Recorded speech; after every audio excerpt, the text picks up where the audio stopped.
Hi everybody, Craig here. Welcome to episode 6 of my 3-player free-for-all Age of Wonders 3 playthrough series. In this series, I'm playing against 2 Emperor AI that are each on their own separate team, and I'm playing as the High Elf Arch Druid, Tauron of the Trees. In our last episode, we actually eliminated one of our opponents, and you can see right here, that is the Halfling Arch Druid, Carl Hushwick, who we were able to finish off in the last episode. And the way that we did that is kind of a 1-2 punch. So using Tauron here, we were able to siege his throne city of Gem, which he had left well defended but not well enough. And then, of course, we actually killed off Carl himself over here using a Jealous and his stack, which took quite a beating. We lost a number of our units, but we were able to kill him off. And so, again, we took the throne city, and then we actually killed off the leader himself, and that ended the battle, which we probably wouldn't have been able to win otherwise. But we basically kind of cut the head off of the Serpent, if you will, and we were able to finish off Carl. And so now he's out of the game, and all that's left is Caradon Duraga, who is a Draconian Theocrat, and we do have eyes on his throne city over here. You can see that little throne orbiting, or hovering above the city, I should say. If we zoom out, there it is. Now, importantly, we do have control of a Draconian city right next to his throne, which presumably is the city that he would have gained control of at the beginning of the game. You always kind of start with a city of your own race next to you. So just an example here. Here's my throne city of Nundioth, and you can see that nearby is an elven city of Wasthanoth, which I was then able to get control of. So this gives us an advantage because presumably we've taken kind of the city that he started with. So that should help us. Now, before I dive into the episode, I did just want to give a couple of quick shout-outs to a few individuals who left some fantastic comments on the previous episode. The first of those comments is from Gladden. Gladden pointed out that when I was trying to kind of maneuver with Tauron down here around the city of Gem, what I could have done, because what I was trying to do is actually kind of get myself in a position where I was near the city, but I was able to run away if I needed to. And there was a stack belonging to Carl. I believe it was Carl himself, and he was situated somewhere kind of over here, if I remember correctly. And he was in position where he could have made it most of the way back to his throne. And so what I was trying to do was position myself in a way that I was far enough away from the stack over here that they couldn't add their strength into the units defending the city, and then basically make it that I would, not be able to win the battle. And so what Gladden is pointing out is that I actually had a little bit of extra movement, that I could have moved further to the north and the east, and that would have kind of satisfied that requirement. So thank you to Gladden for pointing that out. Gladden also mentioned that I probably should have saved some casting points for the battle. And again, this was something I hadn't fully planned on, but I ended up using Tauron's casting points to summon an animal, I believe, at my throne city, if I'm not mistaken. Yeah, right here. I summoned a Dread Spider baby in response to Carl sending in a unit here, which is now an independent, but he was sending in a unit to threaten my throne, and so I summoned a unit there, but that, of course, left me without casting points in the battle, so probably would have been better to have the casting points for the battle, so I agree with Gladden there. And then in Gladden's opinion, Caradon should be fairly easy to take out. As I mentioned, I have control of the city that is likely the one he would have kind of had to either vassal or take control of. So that should give me a bit of a leg up. And you can see here I've got a stack with my my Theocrat and also a Tier 3 Draconian Pikeman ready to go. So also pretty close to leveling up this baby Shock Serpent and having it evolve into a mature Shock Serpent, which is another Tier 3 unit. So, not to mention we have a gold medal High Elf Unicorn Rider. So we're in pretty good shape here. We should be able to bring the fight to him. The next comment here is from Lance Fair. Lance pointed out that monster dens are a great resource when you're playing as a druid, and that's an excellent point. I believe the monster den that I cleared out was down here, and I used unfortunately, my sorcerer to do it. I wasn't able to clear it out with my druid, which would have been nice because I could have used Befriend Animal on some of those spiders. But just a good point there from Lance regarding those monster dens and the kind of the utility of them when you're playing a druid. Lance also mentioned that when I was in battle for the city here, I had a kind of some opportunities where I was climbing up the wall, and I used my spider to do it, and I also had some infantry units that were involved. And what Lance is pointing out, and this is an excellent point, is that I probably should have when climbing the walls, tried to engage the ranged units that were on the wall, rather than just putting my unit on an open spot and kind of letting the enemy just have at them with ranged attacks and the like. So really good point there from Lance to try to, when climbing walls, see if you can maybe tie up the ranged units in particular. And then also a comment here from Thomas Hazelwood. Thomas pointed out that it was nice to see the AI trying to attack me, and I completely agree. I really, really like it when the AI gets aggressive and comes after me, and that's kind of in reference to the fact that the AI was trying to attack my throne city, and also was bringing Carl himself over to kind of perhaps maybe go for one of the seals, or also to kind of try to attack my cities. So I agree. It's always nice when the AI gets aggressive. I find that I'm often on the offensive, so it's nice when I get to play a little bit of defense too. Keeps me on my toes. As always, thank you to everybody for the fantastic comments, and we're going to get started now on the episode. So let's see here. We did have movement left with our Theocrat, so we're going to definitely want to take care of that. As you can see here, we have a number of structures nearby which we can exploit to try to perhaps recruit some additional units. We now have Convert with our Theocrat. He's at level 8, so we can take advantage of that. We could also kind of just peek our heads in to see how well defended our remaining opponent's throne city is. So perhaps what we do is we step over here and we clear out this gold mine. We could try to recruit this orc-heavy cavalry, perhaps. Wow, okay, so it's a cavalry unit with War Cry, a shield, and it's armored. That's pretty tanky. Wouldn't mind having that unit. And there's also an orc drudge, which is, okay, like a miner here. It has tunneling, volunteer, demolisher, so it could break walls. Interesting.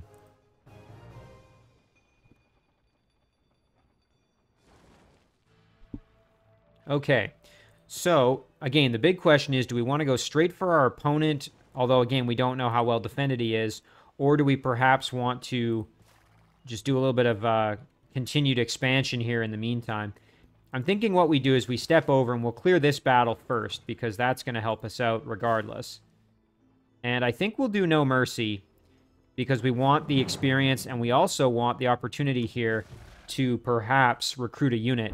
And again, in this battle, I'm going to try my best to level up my Shock Serpent. Because if we can hit that gold medal, then we will evolve, which is exactly what we need. So let's get our Sun Bearers up front. We want to buff them with a touch of faith here. And again, we'd really like to get some experience on these guys. Start leveling them up here. As you can see, they gain Inflict Scorching Heat. They gain some extra fire protection as well as fire aura. And what's good about that is that, as you can see here, when they get that extra fire protection, it'll upgrade them to having complete fire protection, so at 100%, which would be fantastic. Alright, so now our baby Shock Serpent, we want to keep kind of in reserve just because we don't want them necessarily getting attacked directly.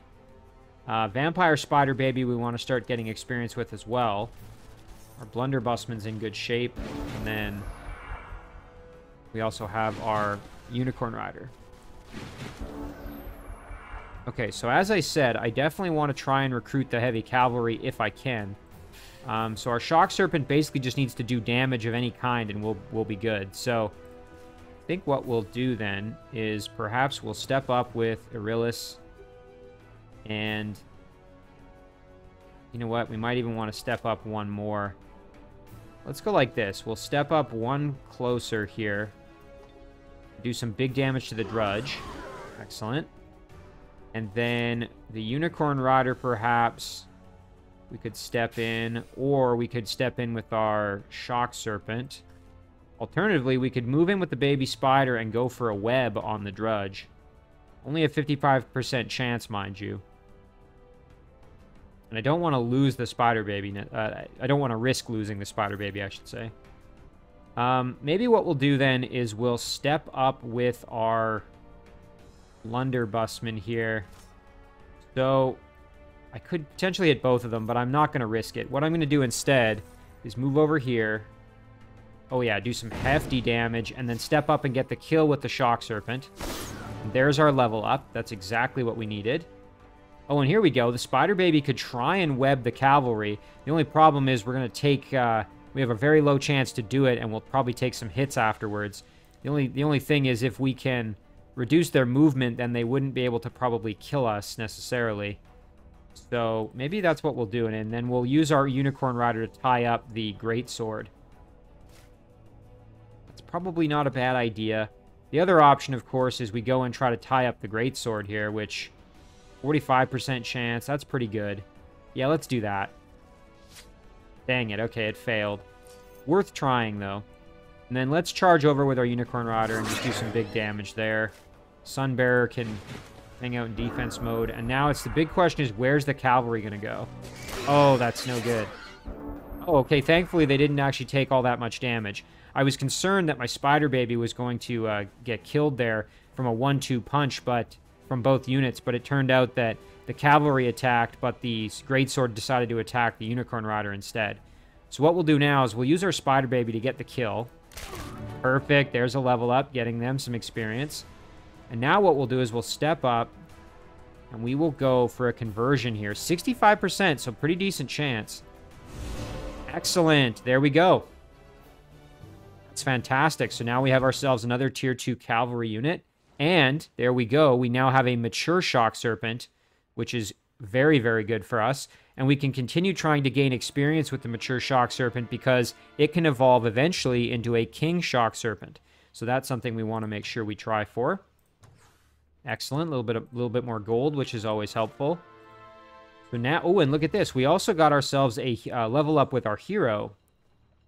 We could get Vow of Poverty, which reduces our upkeep cost, which isn't a bad idea. We already have 2 healing abilities, so yeah, sure, let's grab that.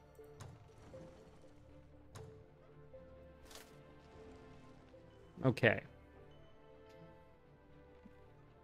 Now, hang on, I just want to check. Maybe he already had that. I hope he didn't. Okay, no. I was going to say, I couldn't remember if Irillis actually had that as like a, that he started with it or something. I didn't think so, but... Okay, so now we have a decision to make here. Do we want to go down and clear out this gold mine, or do we want to start pressing in to perhaps attack our opponent? I'm kind of inclined to get aggressive here and maybe go for our opponent, but again, I don't know. Now, the other question is, do I want to risk leaving my city perhaps unguarded and send this little guy in, this Mandrill, as a bit of a scout to kind of see what we can see?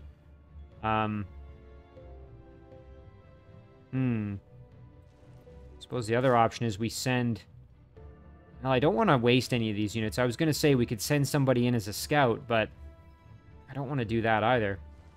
I mean, this unit is pretty strong. However, if we come up against a well-defended city with walls, I don't think we're going to be able to take the city. So I think we should probably just continue gathering some strength and maybe try and recruit some more units. So there, I kind of talked myself out of getting aggressive just yet.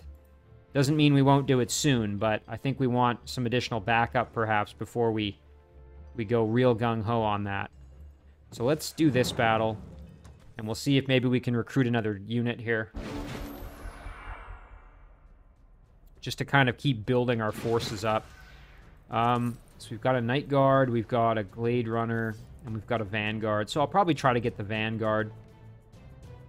Alright, so let's throw Touch of Faith again on the Sunbearer here. Very good. Now we want to get some experience with our mature Shock Serpent. Blunderbussman can advance. Gotta be careful of the pikemen, though. We don't want to get our Unicorn Riders in there too close. Wonderful. There's a nice stun that you can see. Very, very good. And then we can get the finish here with our Shock Serpent, no problem at all. Let's do that. There we go. Getting a little closer to a level up. Not quite there yet, though. So now our Sunbearer can attack. But maybe first let's do a little bit of... Actually, you know what? Let's step over here and see if we can get that conversion off. Ooh, but you know, the only thing is, they're in defense mode right now, which makes it less likely. Ah, what the heck? Let's just flip a coin on it. All right. Yeah, that was probably to be expected. I should have been more patient, but that's okay. Pretty low stakes right now. Unicorn Rider took some damage, but nothing we can't handle. There we go. Again, it would be nice to get some experience with our Spider Baby if possible. But I suspect both of these units are going to kill themselves on my units here. Yep, there it is. Okay, well, one chose to and the other didn't. Now, let's send our Spider Baby over and try for a web. Nice, and we got it. Okay. This is nice because now we have a chance to actually do some healing. So, let's actually move over here and do a Bestow Iron Heart. Very nice. And then we can step back over and heal up our Sunbearer as well. Perfect. All right, now how close are we? And it's going to take a while to level up the Shock Serpent. But the Spider Baby is getting pretty close to a bronze medal, so let's maybe keep doing that. And a little life steal, too. That doesn't hurt.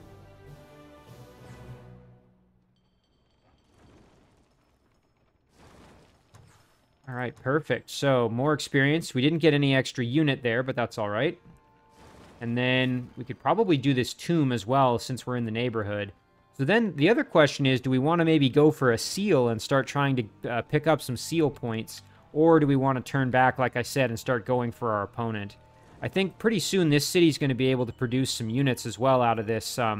Once we have the Archdruid's Dolmen here, we can make some half-decent units, I think. So, or hang on. Now, what the Dolmen allows us to produce the... Because we currently have... Oh, we have a henge here. So the Dolmen gives us Hunter, Shaman, and Glade Runner. Okay, so that's pretty good. We can make Hunters at least, which would be pretty solid. All right, we'll head back. We can clear the tomb. And then, you know what? This will give us time to perhaps take Tauron and kind of head north and try to get closer to our opponent. So, now the big question is, let's just zoom in here. That looks like production resources, which would actually be kind of useful for us. So I think what I'm going to do... Oh, but if I go this way, there's a halfling city there, and then there's also some haste berries that would get us there quick. I was going to say going this way would be nice for the production, but I think it'd be better to actually go this way. So let's do that. Go like this. I'm gonna kind of risk leaving this city unguarded for now. And I am going to start casting... Actually, I don't have any casting points, so I can't do that anyway. I was going to say I was going to start perhaps casting a... or excuse me, I don't have any mana. That's why I'm unable to cast. So I don't have enough mana to do anything. I was going to start summoning another animal, but I think we'll hold off. Especially since our mana stockpile is so low currently. Okay, so that's going to do it for our turn. So we will end it there.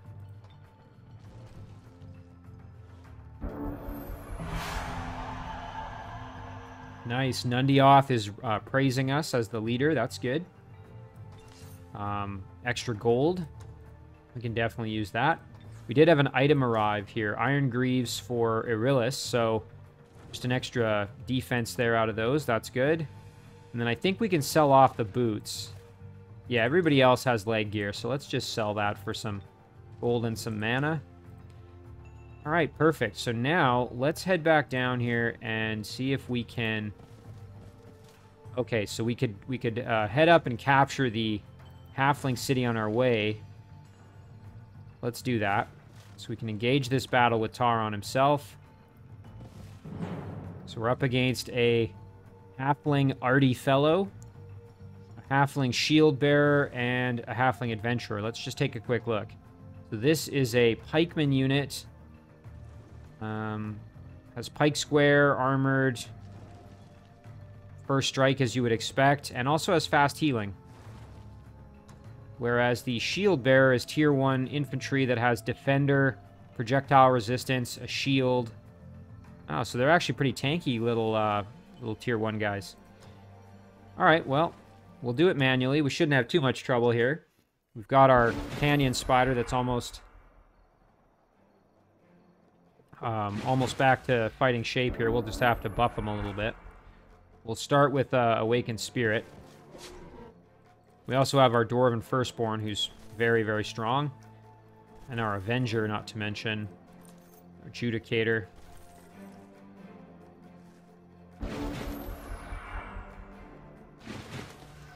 Okay, so let's throw on the Nourishing Meal to our Canyon Crawler.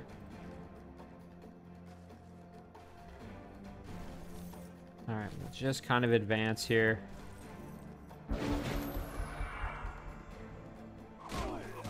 Okay, the Firstborn are tanking some damage. Alright, so now let's step up. Do a little bit of damage to somebody here. Let's try the Adventurer. Nice, okay, that's good. And then we can step up and attack the Shield Bearer.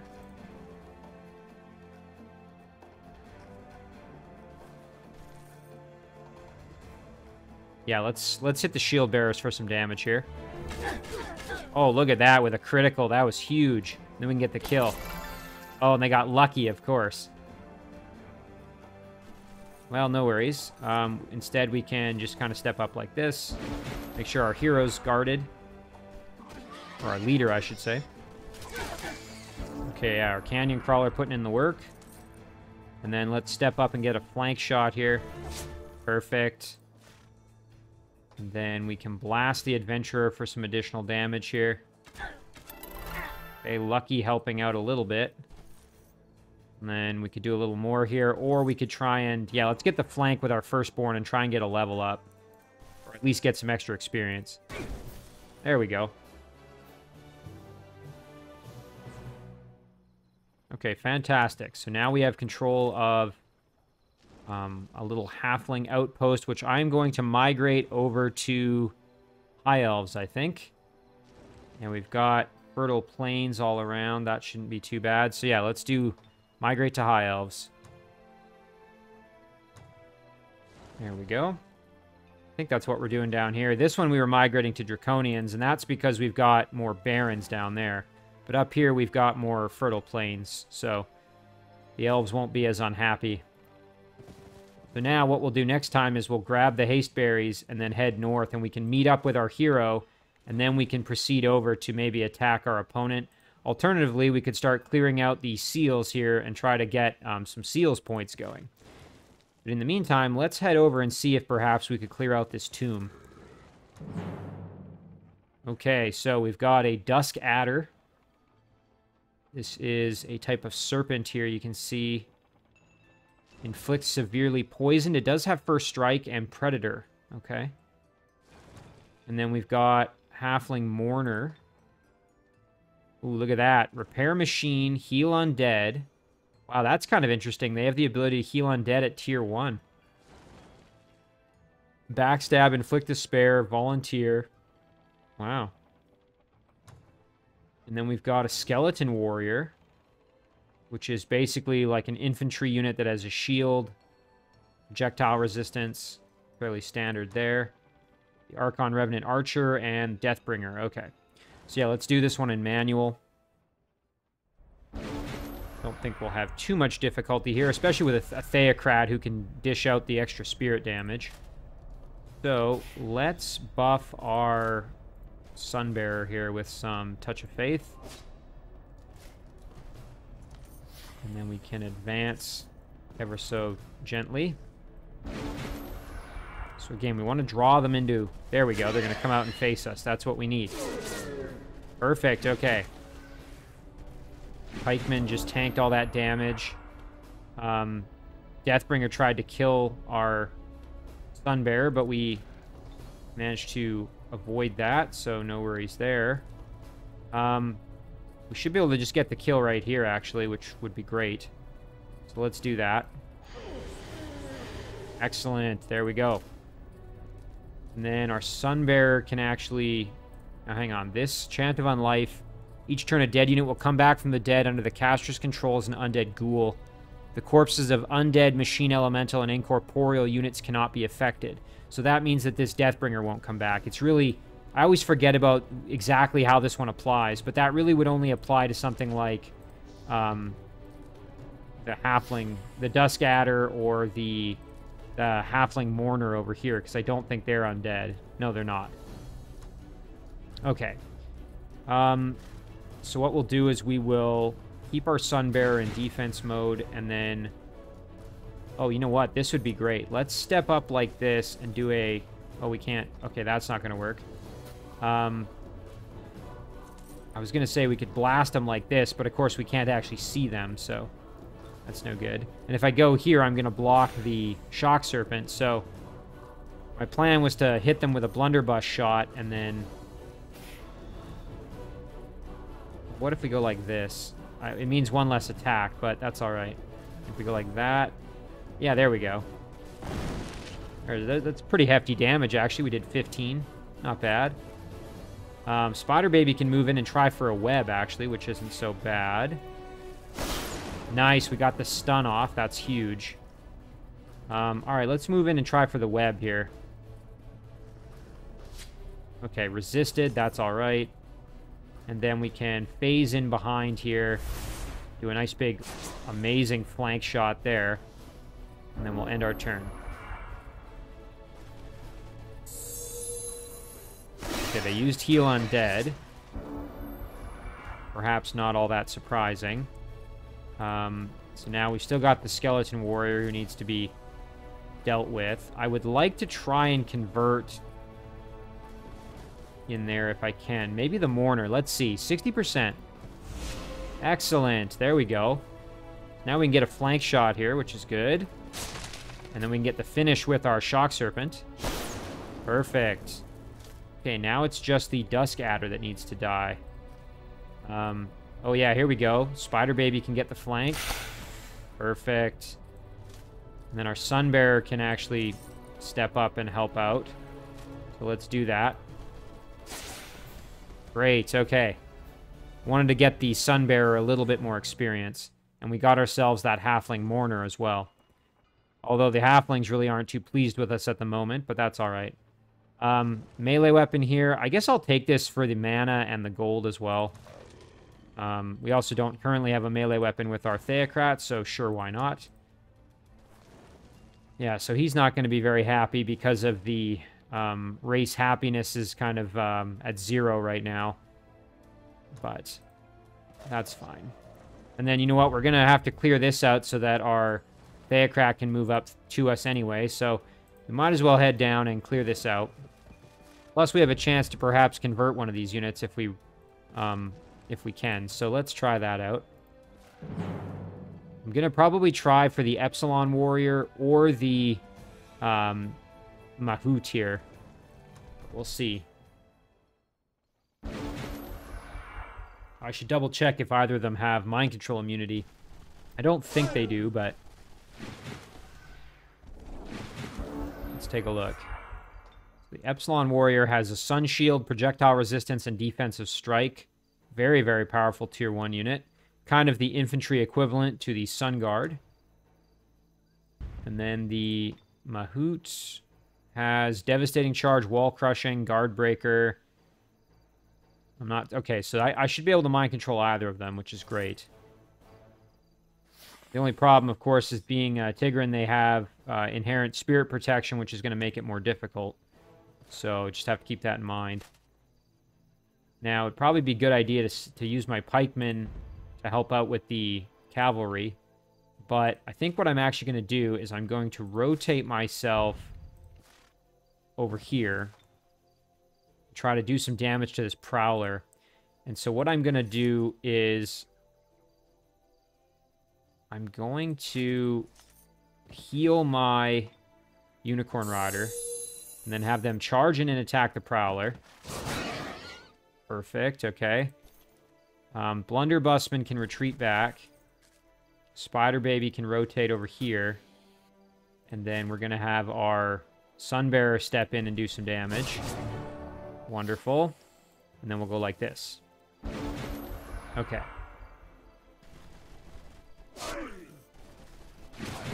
Oh, I didn't realize... Oh, yikes. I didn't realize they could make it all the way down. I forgot that the Tigrans have a little bit more movement. They have greater movement capacity. And there's that defensive strike kind of on display as well.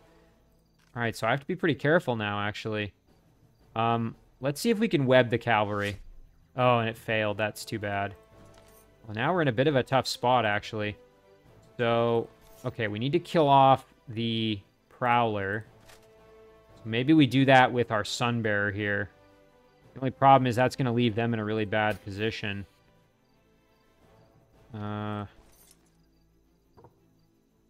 Okay, our blunderbussman can probably step over and tie up the Javelineer. Although the Javelineer, of course, does have sprint, which is going to give us some problems, I think.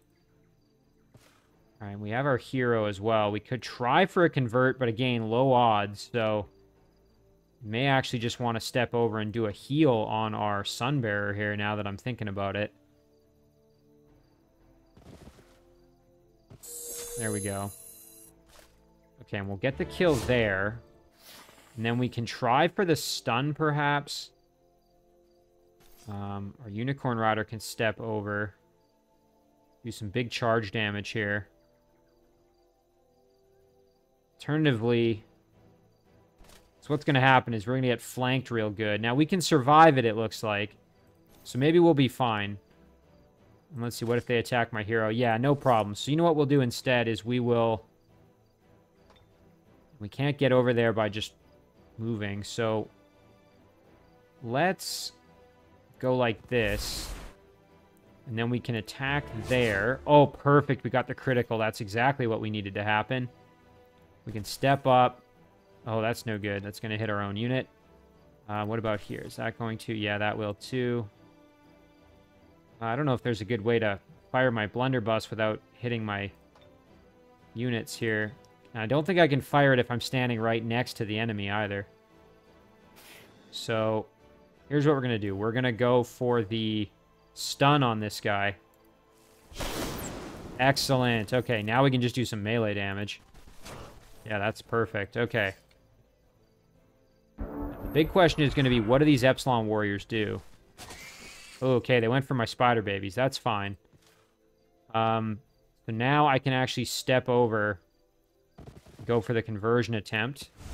Okay, low odds, but hey, it was worth trying. Now the... Oh, here we go. We could get a flank hit and do some big damage. I think I'd rather have it be a charge, though, so we're going to do that. There we go. And then... Yeah, and there we go. We can get in with a nice flank hit here. Perfect. Okay, so now...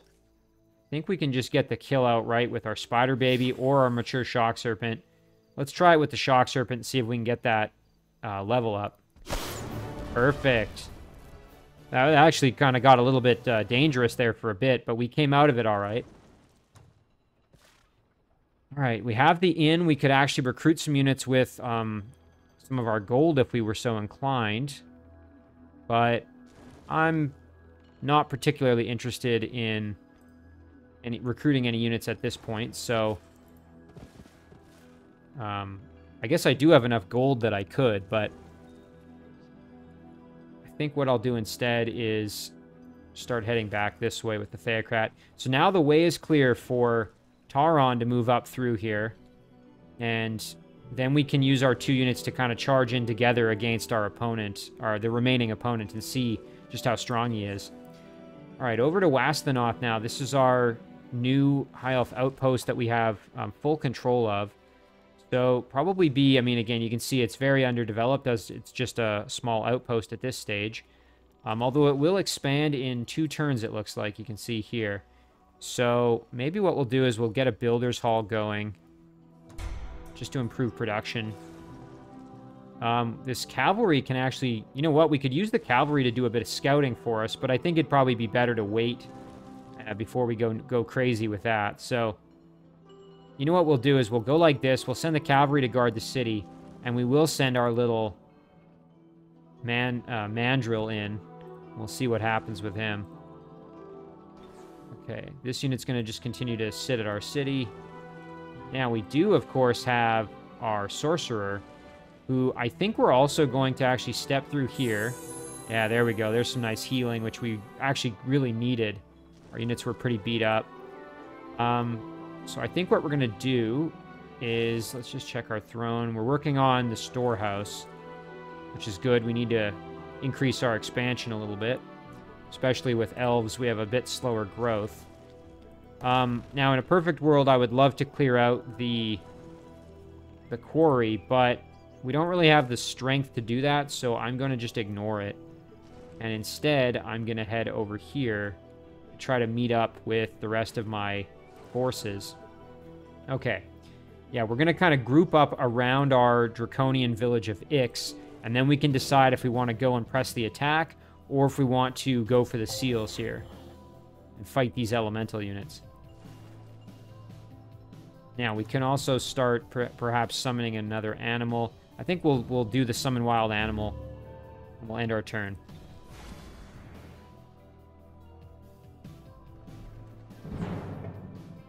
Alright, so he's coming out to attack me. That's totally fine. Got a Draconian Crusader and a Trebuchet. What I'm going to do is I'm going to do this battle manually.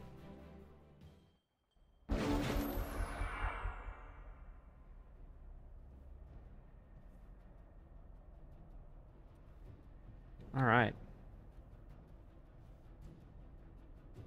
So, what I'm going to do is I'm just going to kill off my Mandrill, because the Trebuchet is going to be able to hit me from far away.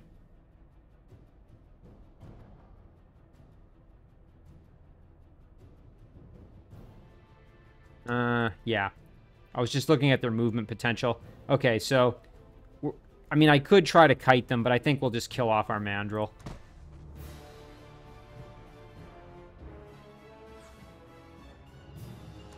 Alright. So... Unfortunately, we didn't really get to see into the city. I wasn't sure if he was going to come out to attack me like that, so maybe that wasn't the smartest move in the world, but... Alright, so a few things happened here when the turn flipped over. One thing is that we've gotten better at governing Draconians, which is quite nice for us here. You can see we've got a choice now between our military upgrade or our economic upgrade here. So now let's see. So we can improve our flamers, or all shrines are cheaper. I don't think we're really going to be using Draconian flamers, so what I'm going to do is I'm going to do the economic upgrade.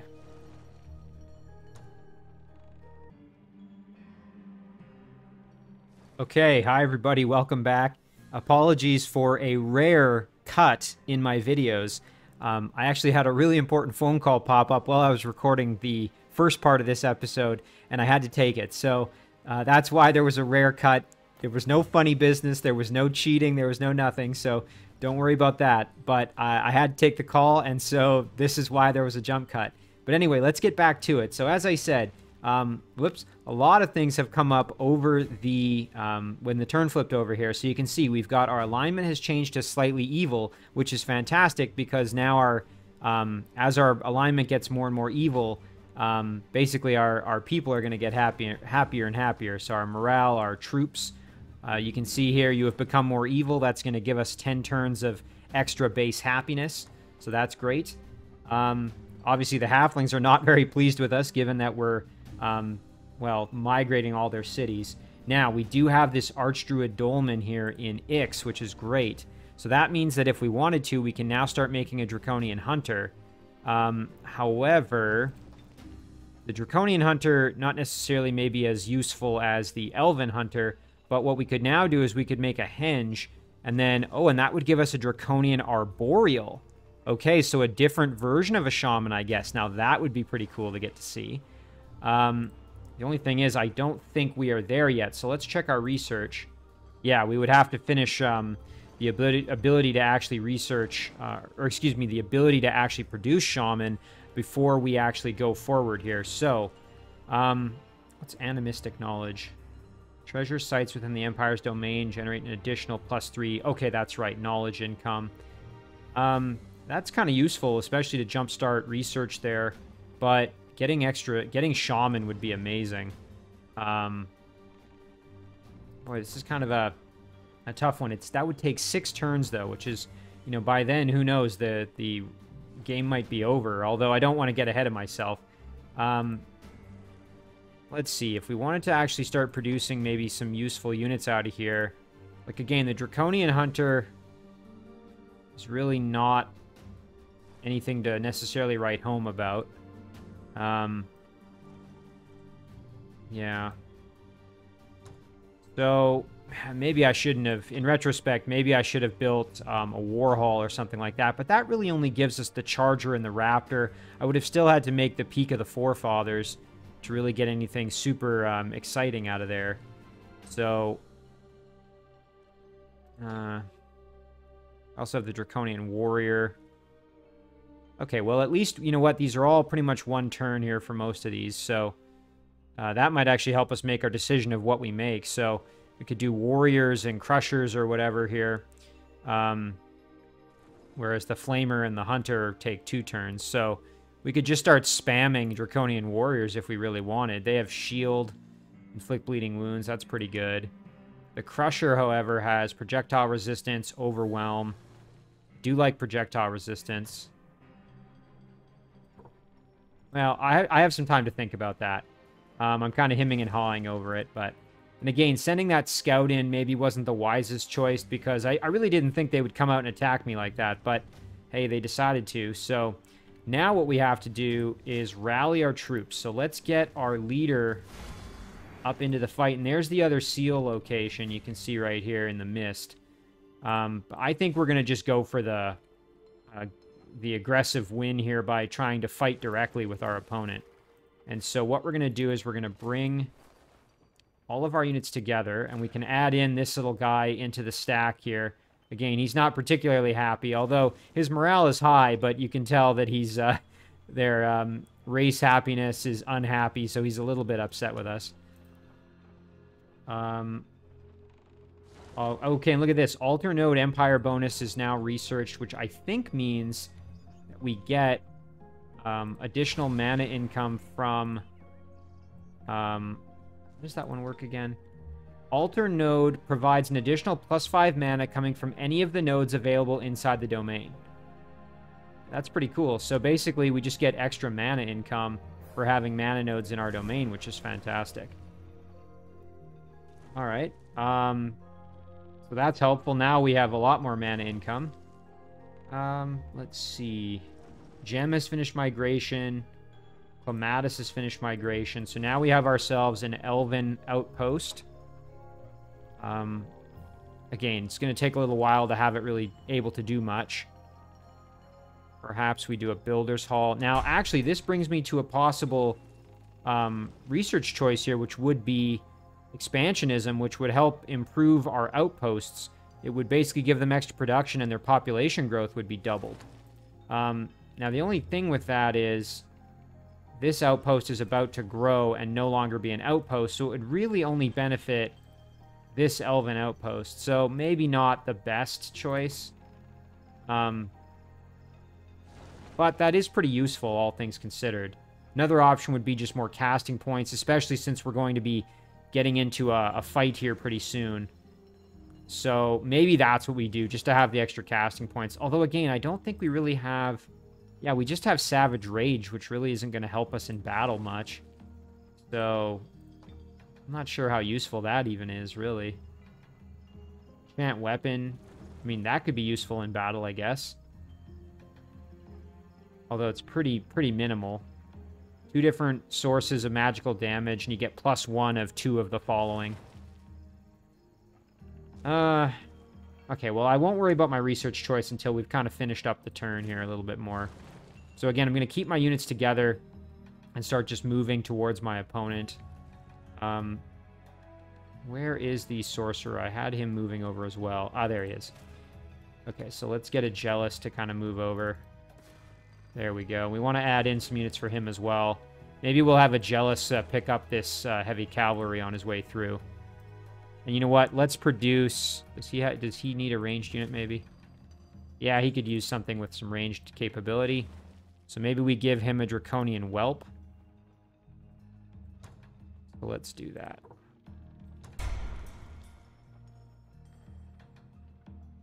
We are up against Draconians, so the blight damage, I think, will serve us a little better than fire damage from a standard Draconian hatchling. All right, we can summon a wild animal, so why don't we do that with, in our city here. Again, can join in with our sorcerer. Green Raptor, that'll do. So these guys can just hang out in the city for now. And then I guess that's pretty much our turn. So you know what? We do have to... I've been procrastinating choosing. We do have to pick something here. So, let's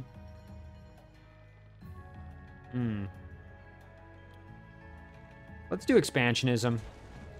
That'll improve our little city down here. The other ones are just... They're too long, I think, for right now.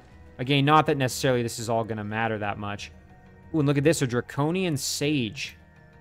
Let's see. So I'm assuming kind of a variant of the Draconian Elder.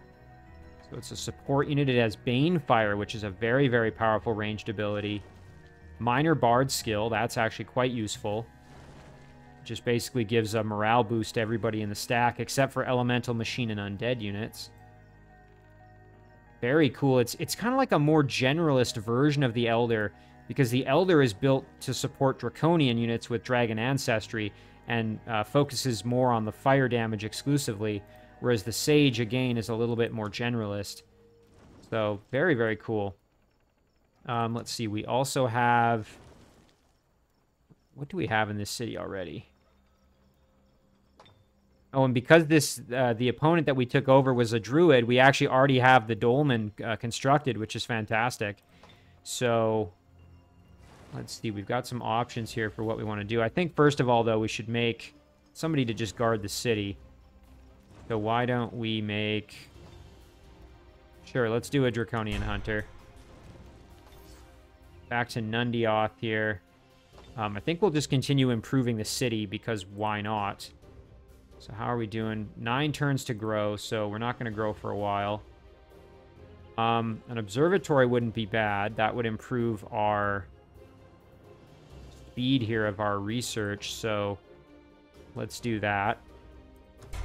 And it would also expand our domain and give us some more production from this Magma Forge. And as I said, we're going to leave our heroes together here.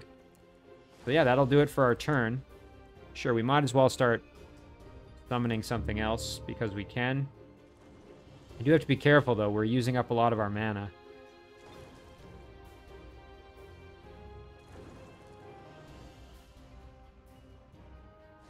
Okay.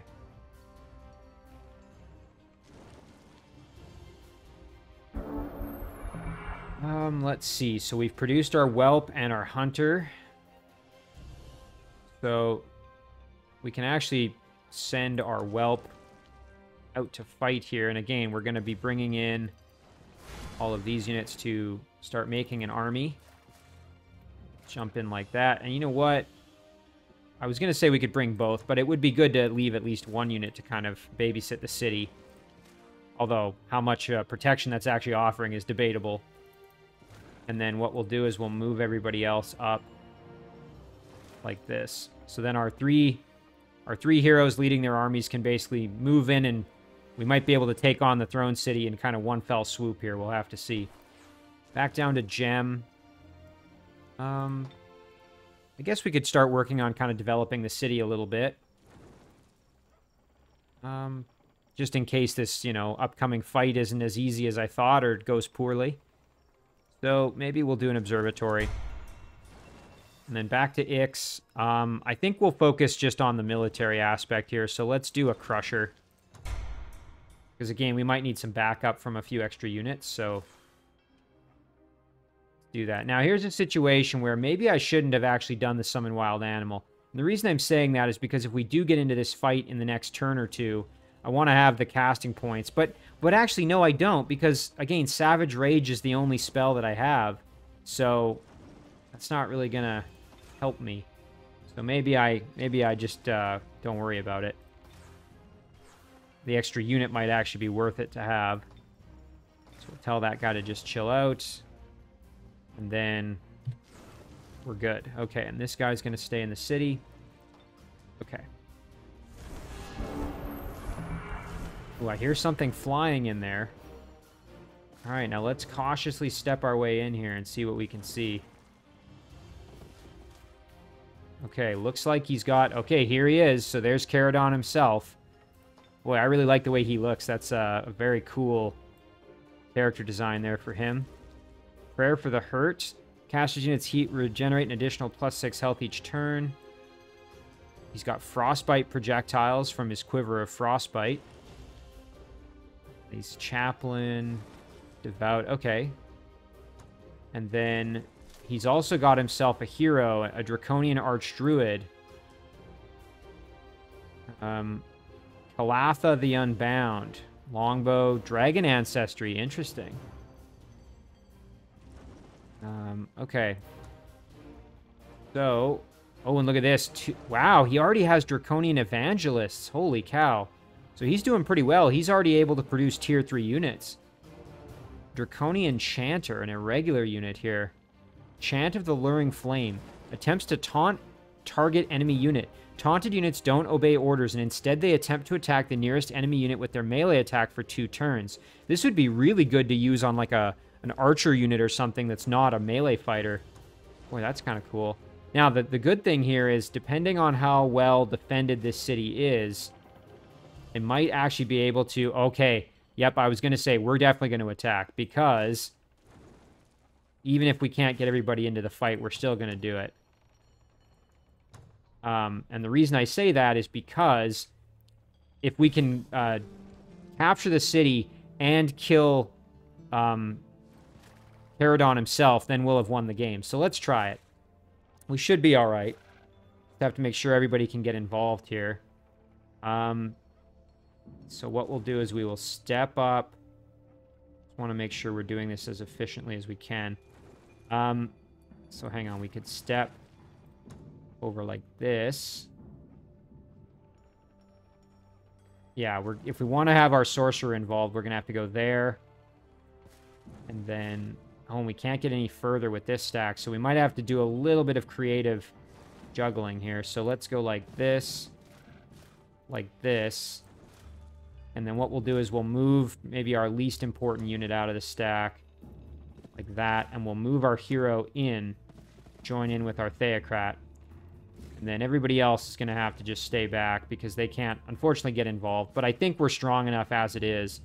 Now, again, here's the big question. With Tauron... the only combat spell that we have is Savage Rage. This awakens a creature's primal instincts, unleashing its ferocious powers. Target friendly monster or animal unit gains charge, first strike, +5 physical strength, armor piercing, overwhelm, and wall crushing. You know, on second thought, this would be good. We could stack that along with our awakened spirit, which we could put on the Elder Canyon Crawler, which would make it an absolute beast. We could also throw one on the Mature Shock Serpent and the other on the Canyon Crawler. So, yeah, you know what? I'm not going to summon the extra animal. I'd rather have the casting points, I think. All right, let's engage the battle. Here we go. Final battle, hopefully, for Caradon's throne. This should be a good one. Oh, look at that. Warped equipment. Let's see what that did to us. I'm not familiar with that one. Okay, let's check it out. Warped equipment. This unit's weapons and armor are warped and damaged. The unit suffers -3 defense. Wow, okay, and the effect cannot be removed with the spell magic. Wow, that's pretty nasty, actually. We'll have to be careful now. So less defense, which means we're more susceptible to hits here. So let's awaken our Canyon Crawler, first of all. Thankfully, did it... No, it didn't hit the Canyon Crawler. That's great. So we need our Canyon Crawler in good working shape here. So that's a good thing. Now, as for our other units here... one thing we could do with a Jealous is we could start bashing with our Magic Fist onto Caradon himself. So maybe let's do that. Oh, was there another hero that I didn't see? Oh, there was. Nabal the White. This is a Draconian Warlord. Okay. Enchanted armor. Wow. Look at that. 18 defense. Yikes. Okay, so we've actually got 3. The hero, or excuse me, the leader and the 2 heroes. So let's use... Wow, the only thing is, if I start throwing down spells here, maybe I should save the others for Sphere of Protection and Harmonizing Energy. The other 20 for one or the other. But we can do a Magic Fist, that's for sure. So let's do it. There we go. Now our Blunderbussman we can advance. Our Judicator. And again, the Canyon Crawler, we want to get in there. Put some work in. The Firstborn, we're going to rotate this direction. Again, I want to draw some of the enemy's attention over this way if I can. Kind of split their forces a little bit. And the Avenger, I can kind of run up the middle more. And Irillis here, I want to throw the Touch of Faith onto... maybe on the Sunbearer here. Okay. Oh, and there's that Firestorm Pillar hitting us. Ooh, Root Spears. Ouch. Throw a boulder from that Trebuchet. Little crossbow damage. Spirit Ray hitting us. Firebolts. Okay, there was that chant of the Alluring Flame. Thankfully, it failed. But it did reduce the movement, unfortunately, of our Canyon Crawler, which is a bit of a pain in the butt. Alright, let's see. So we can take our Unicorn Rider, and we could jump in behind and start getting real aggressive if we wanted. Now, unfortunately, the Sunbearer doesn't have the ability to scale walls because it is a pikeman unit. So what we're going to have to do is we're going to have to just move in the old-fashioned way and attack the gate. We can kind of go for broke here, and if we sacrifice some of our units, it's really not the end of the world. So I'm going to get pretty aggressive here, which I maybe normally wouldn't do. But I think that's actually going to serve us well in this case. So we'll light up the hero with some damage because we can.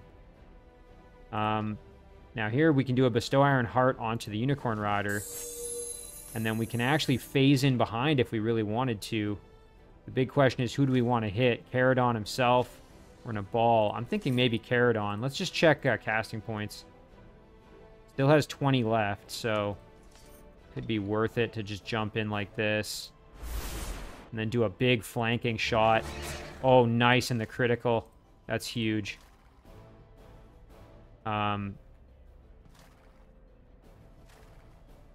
Okay. So now, our Judicator, probably we want to step up here and try and get in behind the wall. Our Mourner, as you can see, is really not feeling so great. Blunderbussman can kind of advance here. Spider Baby can get up on the wall over there. And then Tauron, you know what? We could send Tauron up and do a Nourishing Meal on the Canyon Crawler just for good measure. My only concern is that does put Tauron in a bit of harm's way with some of the ranged capability of some of the units here, but most of them really aren't ranged units. We've got an Evangelist, a Crusader, another Evangelist, Trebuchet, Chanter, and then, of course, the enemy leader. So, you know what? I think it's fine. There's that Nourishing Meal. Okay, and then the Avenger can actually step up, perhaps, and kind of cover a little bit. Do some damage. Firstborn's going to just charge in there. Ouch, that Firestorm Pillar almost finished off our poor Halfling unit. Now, I fully expect our Horsemen there to just get obliterated. Okay, they're going... Oh, and they killed off my archers. Now, Warrior's Honor. I think that buffs the morale of... Let me check. Did that buff my morale, or... Yes, it did. When this unit dies in combat, all other units owned by the same player gain 100 morale until end of combat. Okay, so now we still actually have our Unicorn Rider in really good shape, so should be able to basically just finish off Duraga here, Caradon. Perfect, there he goes. And now we can use our Unicorn Rider kind of as we want here. So let's just attack the Ice Claw.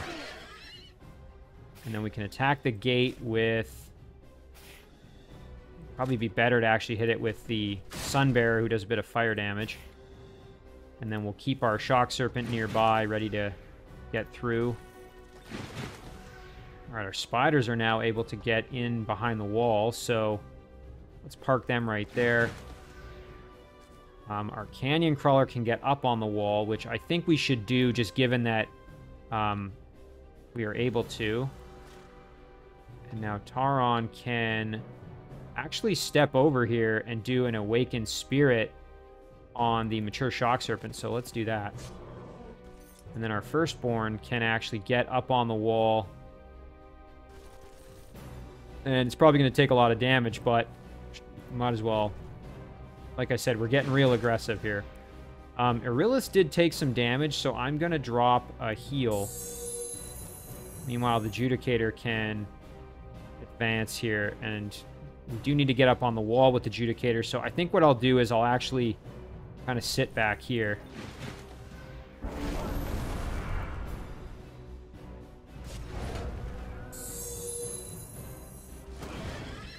Ouch. Okay, yeah, I need to get Tauron out of there. He's taking a beating. And our Firstborns aren't doing so great either. Alright. Yeah, our Unicorn Rider are faring much better than I actually thought they were going to, which is kind of hilarious. Okay, let's attack the Stone Gate here. Oh, nice. We got that critical. Okay, we have a port in. That's exactly what we needed.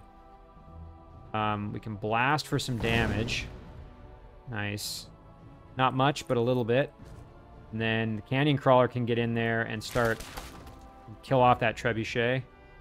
Our Firstborn, again, are in pretty rough shape, so we're just going to park them in defense mode. Maybe what I'll do is I'll actually... I was going to say, if I put the Judicator here, then all that needs to happen is they'll park a unit there to block my Trebuchet, and then the Judicator can't really do anything because it's stuck behind the spider there. So, all right, let's see. Now that the gate is open, I am going to move the Shock Serpent up, even though that puts me at a bit of risk of... Oh, and look at that. Critical hit for some massive damage. I was going to say that puts me at risk for the Firestorm kind of hitting me, but that's fine. And then we'll step up. Oh, and okay, must have Spirit Immunity. Let's check. Yeah, okay, is that Strong Will? Yeah, okay, there we go. That explains why we can't do any damage there. We also can't convert, so that's not going to be helpful. We could do Slayer's Doubt, just because... Oh, and again, that's a spirit check. I forgot. Shoot. Oh, here we go, though. We can do... You know what? Let's do a Magic Fist. Perfect. And our Vampire Spider Baby can step over and go for a web. Okay, we tried and failed. Tauron, though, is in kind of rough shape, so we're going to retreat back, just make sure we don't get killed. Again, that reduction in our defense is actually kind of a pain in the butt.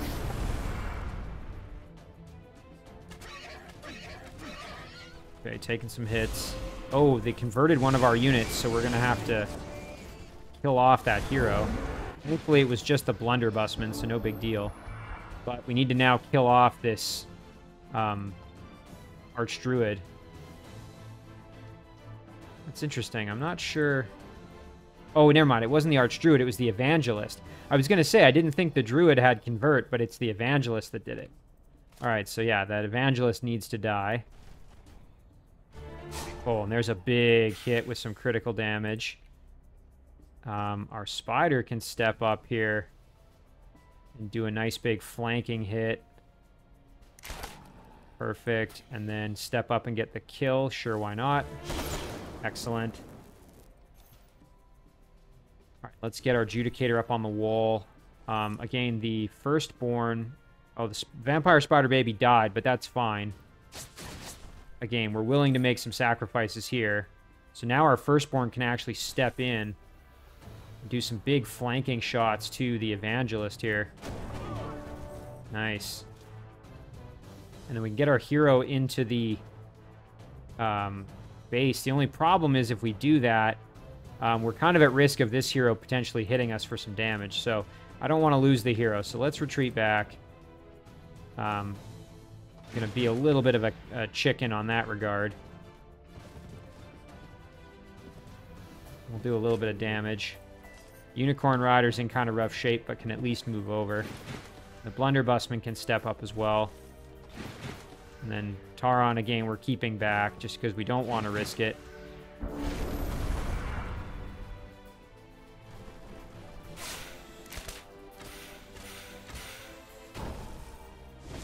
Ooh, and our poor little halfling and our firstborn went down. But again, we're getting fast and loose with it here. We're just trying to kind of aggressively push and finish. So move our Judicator over. It's all right if we lose a few units along the way. Because again, this is kind of the final battle.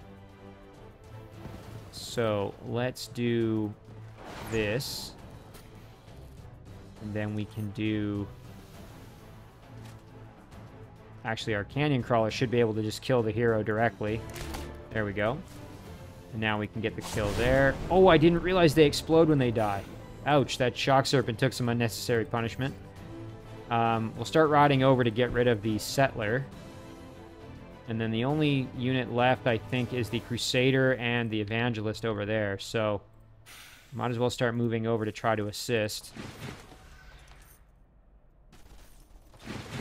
Tauron can start moving in to get out of range of the Firestorm Pillar, as can Arillis. Thankfully, Arillis can heal again, so we're going to have Arillis just do a self-heal. And there's that pillar. Ooh, taking some fire bolts. And then some melee damage, but again, we can handle it. Let's kill off the Crusader. Perfect. And then we can kill off the Evangelist. Fantastic. Alright, well, I think we're pretty much done at this point, so now all we have to do is kind of move everybody in and then go and kill off the Settler. Alright, let's take care of this. Excellent. And there we go. So we were able to kill off Caradon and take his throne city. And we really didn't lose too many units, despite me playing it really aggressive and being a little bit careless. I did lose this Avenger. I should have been a little more careful with the Avenger. But again, that's what gave us that Warrior's Honor. We kind of were avenging the Avenger. And then our Mourner died and our Firstborn. So again, I was a little bit maybe overzealous. But all in all, it didn't really matter because we were just going for broke to win the game. There we go. In turn 21, you captured the throne city of Caradon Duraga, who resided in the Void, annihilating all opposition. So I know at the outset I said this was a seals-based game, but I ended up not even really needing to pursue the seals, so that might be something for a future playthrough where maybe I play either on a slightly bigger map or maybe I could self-impose a restriction that I have to do the seals rather than pursuing a victory via just killing off my opponents the way I did in this one. But let me know in the comments what you guys think. Let's take a look at the statistics here. So you can see that when we're looking at it here, in terms of score, my score is actually quite a bit lower than Caradon. He was really outpacing me, and that was kind of consistent throughout the whole game here. It was really just at the end that Carl dipped off right when I was able to finish him. Let's see, that would have been about turn 15. I think that's... And then I killed him in turn 16, it looks like. So, yeah, but Caradon was really outpacing me. Let's take a look at knowledge score. Oh, yeah, I was getting massively outpaced by both of my opponents, which makes total sense because Caradon already had his tier 3 units that he was able to produce there, as we saw. He had a couple of evangelists, so he was clearly doing very well. Happiness, again, I was well below both of my opponents. Of course, Carl's plummeted once he was getting killed, but... Military. Now, military, I was right on pace with my opponents. And again, a large portion of that was due to my ability to recruit animals via my befriend animal, and then also all the units I was able to summon. And later on, I was starting to build them as well, but and conversion, not to mention.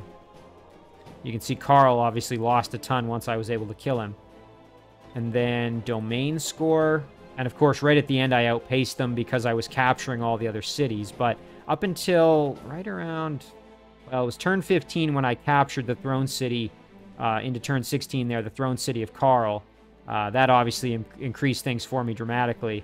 And then from there, it was kind of just, the writing was on the wall. And then seals, unfortunately, I didn't have any seal points, and it looks like none of my opponents did either. So it didn't really factor into the game, but I guess it could have if things had gone differently. So all in all, I had an absolute blast with this series. This one was kind of a short but sweet. So let me know in the comments if you guys enjoyed this series, what you're looking forward to maybe in future series, if there's any, again, self-imposed restrictions or any interesting game mechanics or things with the game setup you'd like to see. Also, if there's any race or class combinations that you guys would suggest or like to see more of, and as well specializations. Because again, I think I've covered now basically every class at least once. And in terms of races, there's only a handful that I haven't featured. So maybe for the next one, I could feature the Tigrans or perhaps the Nomads who are added by the Wasteland expansion pack. But again, let me know what you guys think.